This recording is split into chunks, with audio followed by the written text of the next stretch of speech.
विना वेंकटेशं ननाथो ननाथः सदा वेंकटेशं स्मरामि स्मरामि हरे वेंकटेश प्रसीद प्रसीद प्रियं वेंकटेश प्रयच्छ प्रयच्छ वेंकटेश समं स्थानं ब्रह्मांडे नास्ति किंचन वेंकटेश समो देवः न भूतो न भविष्यति वेंकटेशனுக்கு சமமான தெய்வமோ வெங்கடாத்ரிக்கு சமமான மலையோ முன்னும் இல்லை இப்போதும் இல்லை எப்போதும் கேள்விப்பட்டதும் இல்லை.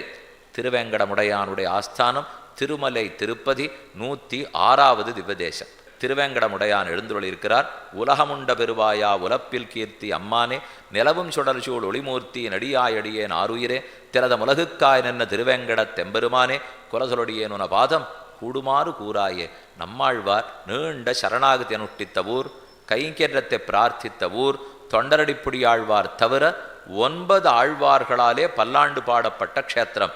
ரொம்ப ஆச்சரியமான ஊர் இது. முதல்ல வராக க்ஷேத்திரம். இது எப்படி அமைஞ்சதுன்னு பார்ப்போம். ஆதிசேஷன் நல்லமலாங்கிற மலைத்தொடர், ஆந்திர பிரதேசத்தில் நல்லமலா மலைத்தொடர், அந்த தொடர்னுடைய தலைப்பகுதியாக தான் ஆதிசேஷன் இருக்கார். அதனுடைய நடு உடம்பு பகுதியாக அகோபிலம் பெருமாள் இருக்கார். பின்னாடி ஸ்ரீசைலம் ஸ்ரீகூர்மத்து பெருமாள் அந்த பக்கத்தில் வால் பகுதியாக இருக்கார். இப்படி 3ஆத்தான் ஆதிசேஷன் சயனிச்சுட்டு இருக்கார். தலைப்பகுதி 7 மலையாய் சப்தகிரியாக ஆதிசேஷனே எழுந்துள்ளிருக்கார். எங்கே இந்த மலையில் எப்படி இந்த பெருமாள் வந்தார்?